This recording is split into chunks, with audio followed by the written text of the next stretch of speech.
à tous, je suis heureuse de vous retrouver aujourd'hui dans une nouvelle vidéo et nous allons aujourd'hui parler ensemble de matériel. Je vais vous parler aujourd'hui d'un matériel essentiel dans la communication quand on est à cheval, en tout cas pour ceux qui l'utilisent, à savoir le mors.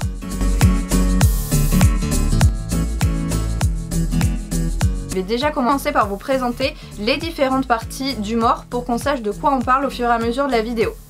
Ici, je vous présente un mors simple qui va être composé de deux anneaux de chaque côté, donc ce sont les parties rondes.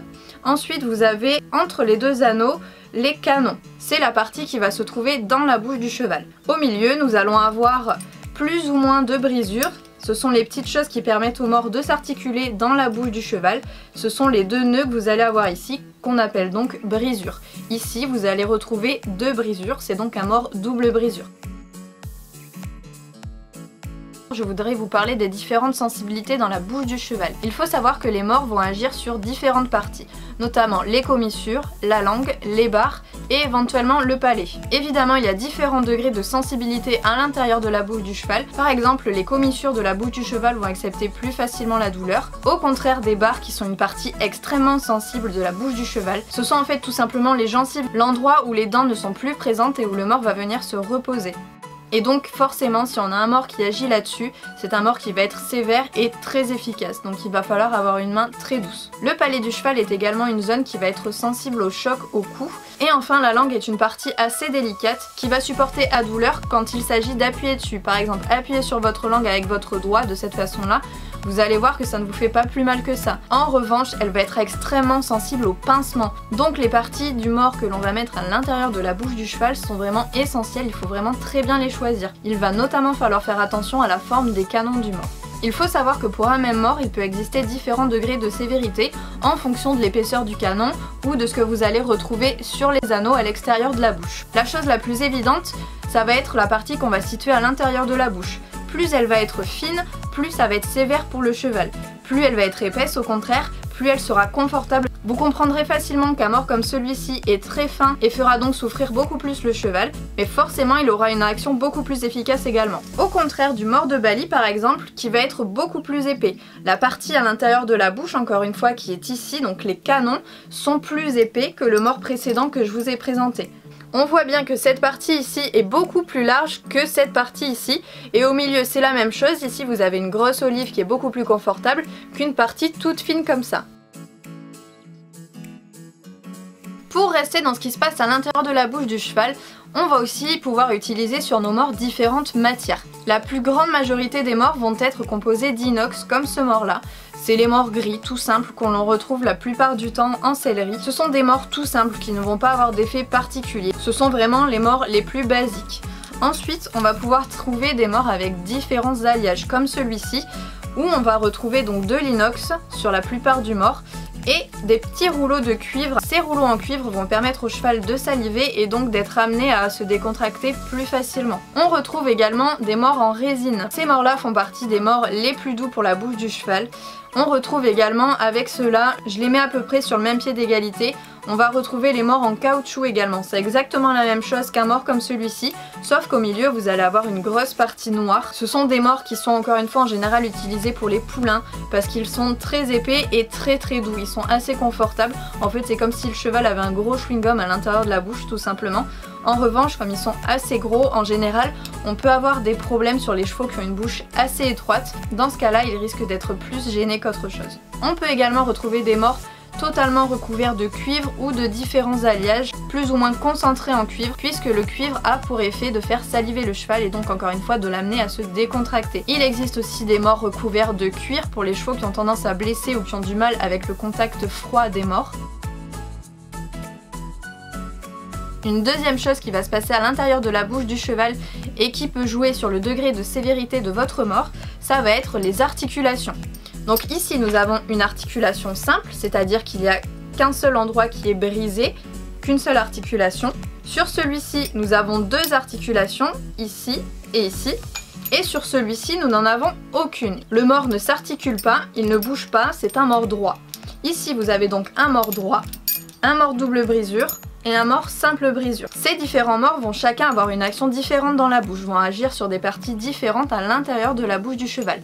Par exemple, celui-ci, qui est le mort le plus doux, va agir tout simplement sur les commissures du cheval et sur sa langue. C'est en général des morts que l'on va utiliser sur les poulains, donc ce sont vraiment des morts qui sont faits pour que le cheval ait envie de s'appuyer sur son mort et envie de mettre du contact et d'aller rechercher la main. Le niveau de sévérité supérieur, ça va être le double brisure.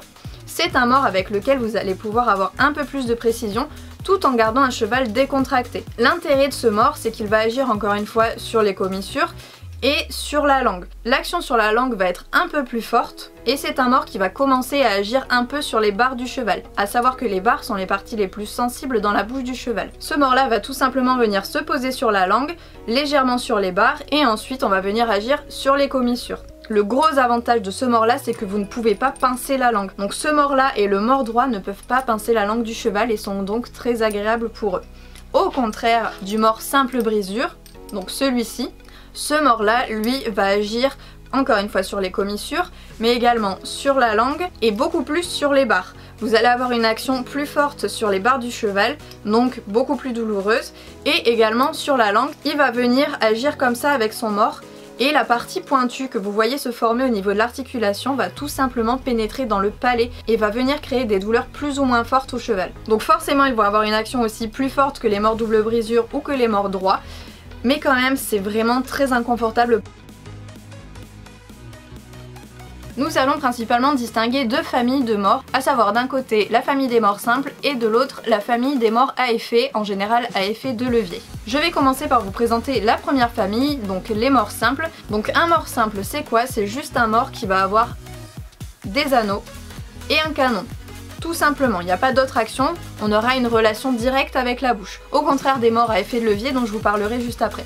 Nous allons ensuite retrouver différentes formes d'anneaux. À savoir que je vais ici vous présenter un mort à anneaux. Donc un mort tout simple, vous voyez que quand je tourne l'anneau, il va coulisser à l'intérieur du canon. C'est le mort le plus simple, mais l'inconvénient principal de ce mort là, c'est qu'il risque de pincer les commissures de la bouche du cheval. Comme vous avez l'anneau qui tourne de cette façon là, vous avez un petit trou et la peau peut venir très facilement se coincer à l'intérieur de ce petit trou quand l'anneau va tourner. Donc c'est assez délicat, mais pour remédier à ça, il existe tout simplement un mort à olive.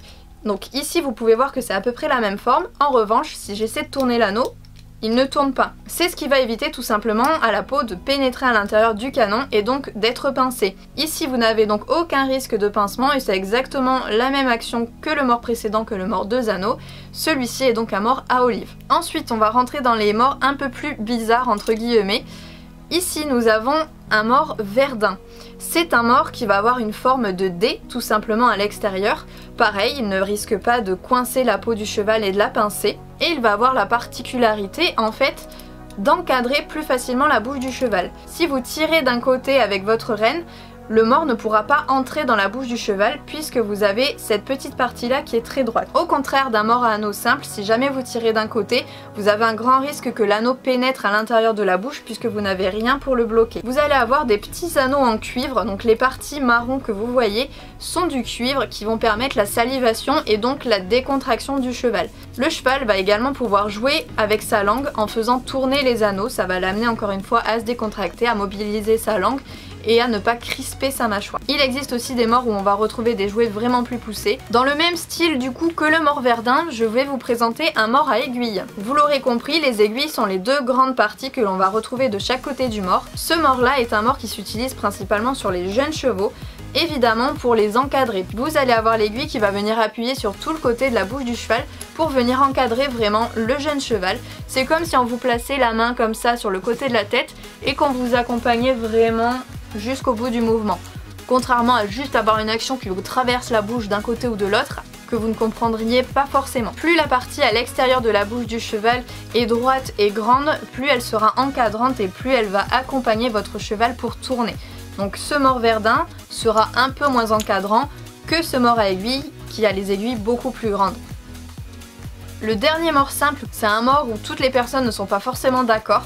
Donc moi je le classe parmi les morts simples. C'est un mort bauché.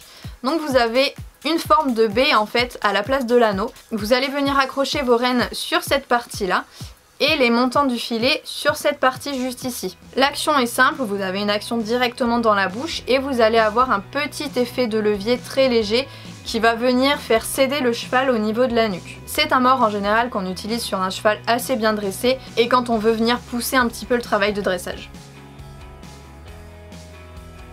Ensuite, on va pouvoir passer à la famille des mords à levier. Ce sont donc des mords qui sont sévères et à ne vraiment pas mettre entre toutes les mains. Il faut vraiment avoir une action de main très douce pour que ce soit confortable pour le cheval.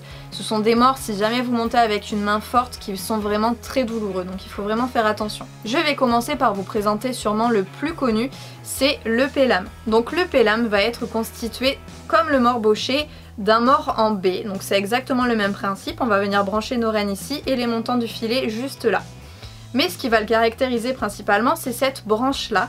Et comme sur un hack à mort, plus la branche ici est longue, plus elle va être forte, plus elle va démultiplier l'action de la main. Et si on accroche notre rêne ici, ça va créer donc un levier qui va venir faire une compression au niveau de la nuque derrière les oreilles du cheval et qui va venir l'inciter à se baisser, à céder dans sa nuque. C'est un mord assez fort qui s'utilise sur des chevaux qui ont beaucoup d'impulsion et qui ont besoin de contrôle, puisque ce mord là est, comme je vous l'ai dit, assez puissant. Il faut donc le mettre sur un cheval qui a énormément d'énergie et qui est très difficilement maîtrisable autrement. On a le choix de monter soit avec une paire d'alliances, c'est-à-dire avec un lien qui va venir rassembler ces deux anneaux là et on va venir brancher nos rênes juste ici sur l'alliance, ou au contraire de monter avec 4 rênes, c'est-à-dire de placer une paire de rênes ici et une paire de rênes ici, mais ça demande quand même une dextérité certaine. Une des autres caractéristiques des mords à levier, ce sont les gourmettes.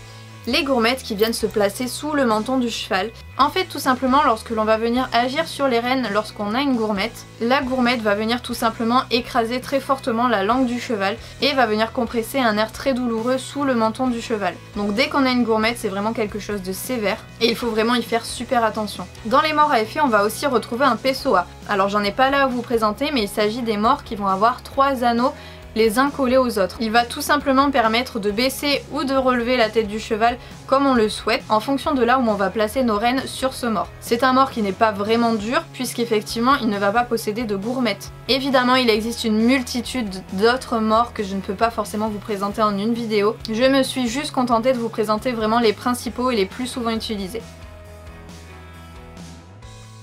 Ensuite, il va être vraiment important de bien choisir la taille du mord de son cheval. Il faut savoir qu'un mord trop petit va vraiment faire souffrir votre cheval en permanence, va venir le pincer au niveau des commissures, il peut même aller jusqu'à blesser votre cheval. Et si vous choisissez un mord trop grand, on peut se retrouver avec un mord qui va bouger dans la bouche du cheval, qui va faire du gauche-droite en permanence, ce qui forcément va être très désagréable pour lui. Mais il vaut mieux partir sur un mord un petit peu trop grand qu'un mord trop petit. Pour savoir si notre mord est trop grand ou trop petit, c'est simple, il faut juste que les canons dépassent de quelques millimètres de chaque côté de la bouche du cheval. Pour vous donner une petite idée au niveau des tailles, je vous ai fait ce petit tableau là. Les mords de 105 mm en général sont vraiment pour les petits poneys. Ensuite on a le 115 mm qui est en général pour les doubles poneys. Ensuite on a le 125 mm qu'on va retrouver en général sur les poneys à très forte tête ou les chevaux avec une bouche assez petite. C'est par exemple le cas pour Bali qui met du 125. Ensuite on a du 135 qui est pour la majorité des chevaux de selle. Ensuite on passe sur du 145 et du 155 qui là sont pour les chevaux à forte tête. Je vais terminer cette vidéo en vous présentant la bride qui effectivement va posséder 2 mords. 2 mords qui vont être assez différents. On va en retrouver un qu'on a donc découvert en vidéo juste précédemment. C'est un mord donc tout simplement à olive, qui va avoir des canons fins, en fait tout simplement pour ne pas encombrer la bouche du cheval. Ce mord là va avoir l'action de redresser le cheval, de venir le remonter. Au contraire, on va retrouver un deuxième mord en fait sur la bride qui va être un mord de bride, donc tout simplement. C'est un mord qui va posséder qu'un levier en fait, qu'un effet de levier avec une gourmette. Donc si on agit sur ce mord là, on va venir avoir une action très puissante dans la bouche du cheval et on va venir lui demander de céder, lui demander de se baisser. Donc en combinant en fait l'action de ces 2 mords, on peut demander à notre cheval de se redresser ou de se baisser à volonté, ce qu'on ne peut pas vraiment faire avec un autre type de mord. Ici on peut doser à volonté ce que l'on recherche exactement, c'est pour ça que la bride en fait est aussi précise. Et voilà, cette vidéo est maintenant terminée, j'espère avoir été claire encore une fois. C'est une vidéo que vous m'avez très souvent demandé, donc j'espère vraiment avoir été à la hauteur. Je vous fais à tous de très gros bisous et je vous dis à bientôt dans une nouvelle vidéo. Salut!